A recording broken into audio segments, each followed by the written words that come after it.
Salut les investisseurs, j'espère que vous allez bien et bienvenue dans cette nouvelle vidéo. Alors aujourd'hui, nous allons faire une rétrospective de l'actualité économique de cette semaine. Alors on commence avec Apple qui dépasse les 3000 milliards de dollars en ce début de semaine et c'est donc une première. Donc Apple a franchi ce lundi le seuil symbolique des 3000 milliards de dollars de capitalisation, une première dans l'histoire boursière, qui témoigne finalement du succès d'un groupe dont la valeur a quasiment décuplé depuis le départ de l'emblématique Steve Jobs. Cette incursion n'aura finalement duré que très peu de temps, l'espace de quelques secondes, peu avant 20 heures, le titre ayant déjà perdu un peu de terrain par la suite. L'action était en hausse de 2,6%. Microsoft est la seule autre entreprise au monde dont la valeur en bourse dépasse les 2000 milliards de dollars.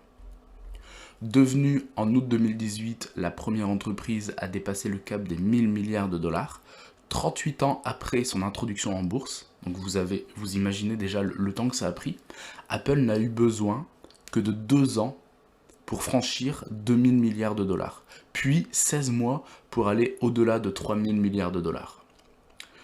Donc finalement, rien ne semble pouvoir arrêter la progression d'Apple, qui a pourtant déçu les analystes lors du dernier trimestre. La pénurie de silicone, composant essentiel dans la fabrication de puces électroniques, ainsi que des perturbations liées au Covid dans les usines sous-traitantes du groupe, surtout en Asie du Sud-Est, ont fait perdre à Apple environ 6 milliards de dollars. Lors de la présentation de ces résultats, le directeur général Tim Cook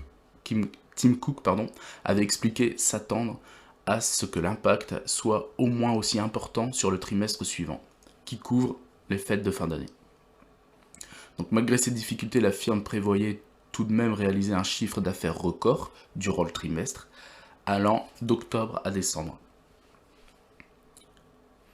Quelques 45 ans après sa fondation, sur l'idée du micro-ordinateur grand public, Apple est une société tirée par les ventes de l'iPhone. Donc son produit phare, lancé en 2007, a généré quelques 191 milliards de dollars de chiffre d'affaires durant cet exercice. C'est juste énorme. On continue avec la Chine. Donc la Chine se prépare à une croissance beaucoup plus faible pour l'année 2022. Donc les faillites de petites entreprises se multiplient alors que l'économie de l'empire du milieu, pénalisée par la pandémie, devrait ralentir ces prochains mois. Alors tout à sa volonté de rivaliser avec New York jusque dans les symboles, Shanghai a également son Times Square, son carrefour où, avec un écran géant, alterne les informations économiques et les publicités pour les marques de luxe. En ce début janvier, alors que la pluie, la grisaille et le froid semblent se liguer pour décourager les consommateurs de courir les boutiques, l'écran bleu azur affiche fièrement la progression du produit, du produit intérieur brut, donc du PIB chinois, durant les 3 premiers trimestres 2021, plus 0,9%. Mais les courbes défilant en bas de l'écran sont beaucoup moins optimistes, avec une envolée spectaculaire au premier trimestre 2021. La croissance ne cesse de ralentir. Son niveau exact pour 2021 finalement ne sera connu que mi-janvier, le 17 précisément. Selon les experts, il devrait tourner autour de 8%. En revanche, le millésime 2022, sans être catastrophique, une année de congrès du Parti communiste chinois, ne saurait l'être, serait nettement en deçà. Les estimations sont aux alentours de 5%. Donc, cette institution identifie 2 risques principaux pour la Chine, une reprise de l'épidémie du Covid qui pourrait entraîner de plus grandes perturbations dans l'activité économique et un ralentissement sévère et prolongé du secteur hautement endetté de l'immobilier.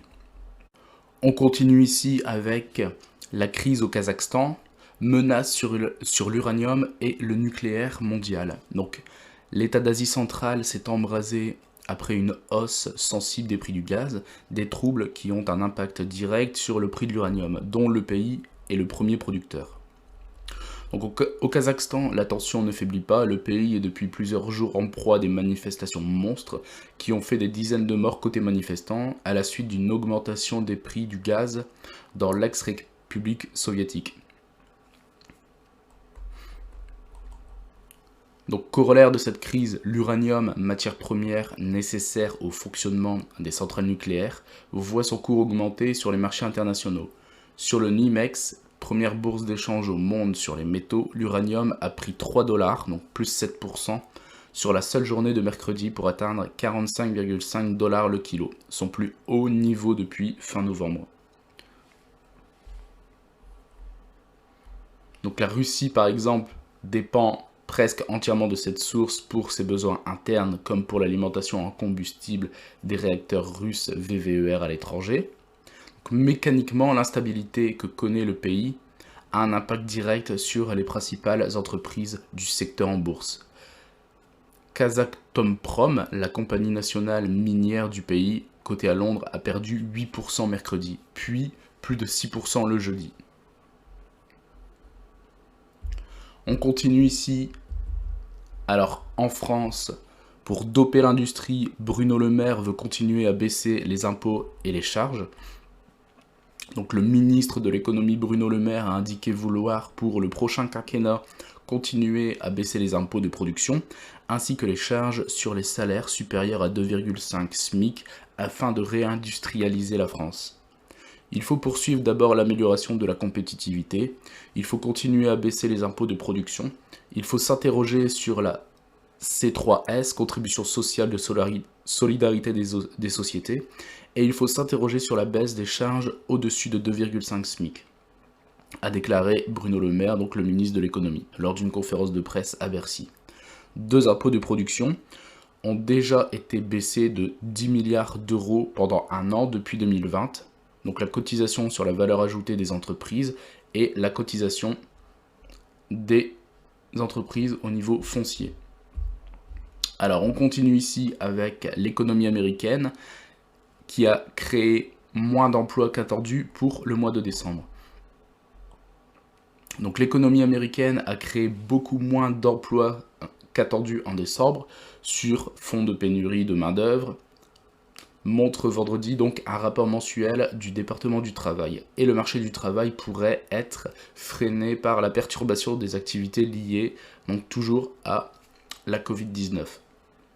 Le montant total d'emplois non agricoles a augmenté de quasiment 200 000 sur le mois dernier, alors que les économistes et analystes interrogés prévoyaient en moyenne une hausse de 400 000. Donc il y a quand même 50% de différence. Leurs estimations s'échelonnant entre 150 et 1 million. Le nombre d'emplois créés en novembre a été revu à la hausse, de 150 000 contre 210 000 annoncés initialement. Le taux de chômage a parallèlement reculé 3,9% contre 4,2% au mois plus tôt. Une hausse qui reflète donc les tensions persistantes sur le marché de l'emploi. Le salaire moyen a augmenté de 0,6% par rapport à novembre, alors que le marché tablait sur une hausse de 0,4%. Beaucoup d'observateurs finalement s'attendent à ce que l'emploi soit freiné par la propagation du variant Omicron aux États-Unis et le nombre quotidien de nouveaux cas de Covid-19 a atteint près d'1 million lundi, un niveau sans précédent à l'échelle mondiale.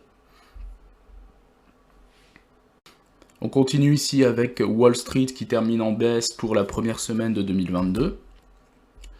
Donc la bourse de New York a terminé en baisse ce vendredi, sa première semaine de 2022.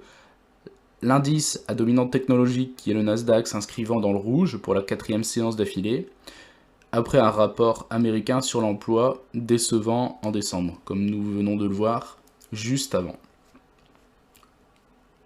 Seulement 200 000 emplois ont été créés en décembre aux États-Unis, loin des 400 000, 450 000 attendus par les économistes. On continue ici avec, en France, donc Veolia qui réussit son offre sur Suez avec 86,2% du capital. Donc Veolia a réussi son OPA sur Suez, dont il contrôle maintenant 86,22% du capital à l'issue de son offre.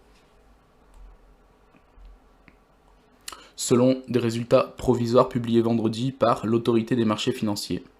Le groupe français de gestion de l'eau et des déchets a annoncé son intention de solliciter une réouverture de son offre sur son concurrent du 12 au 27 janvier inclus, afin d'atteindre le seuil des 90% du capital lui permettant de retirer Suez de la cote. Donc le succès de cette OPA met fin à un feuilleton de près de 18 mois, ouvert avec l'annonce fin août 2020 par Veolia d'un projet de rachat de la participation d'Engie dans Suez, qui a ensuite bataillé pour tenter d'éviter d'être avalé par son concurrent. Les deux groupes ont finalement fini par s'entendre au printemps dernier sur un rapprochement estimé à environ 13 milliards de dollars, qui implique notamment la scission des activités françaises de Suez dans l'eau et les déchets, ainsi que certaines activités à l'international au sein d'une entité indépendante. Donc avec cette acquisition, Veolia entend se renforcer face à la concurrence internationale, notamment chinoise, dans un secteur censé jouer un rôle de premier plan dans l'adaptation des économies au changement climatique. On continue toujours en France avec le livret A, le fameux livret A. Donc le taux de rémunération augmentera en février, celui du livret d'épargne populaire également. Donc en février 2022, les taux de rémunération du livret A et du livret d'épargne populaire pourraient être également augmentés. C'est ce qu'a annoncé le ministre de l'économie Bruno Le Maire ce mardi 4 janvier. En revanche, les nouveaux taux n'ont pas encore été décidés car le gouverneur de la Banque de France devant encore faire des propositions au gouvernement.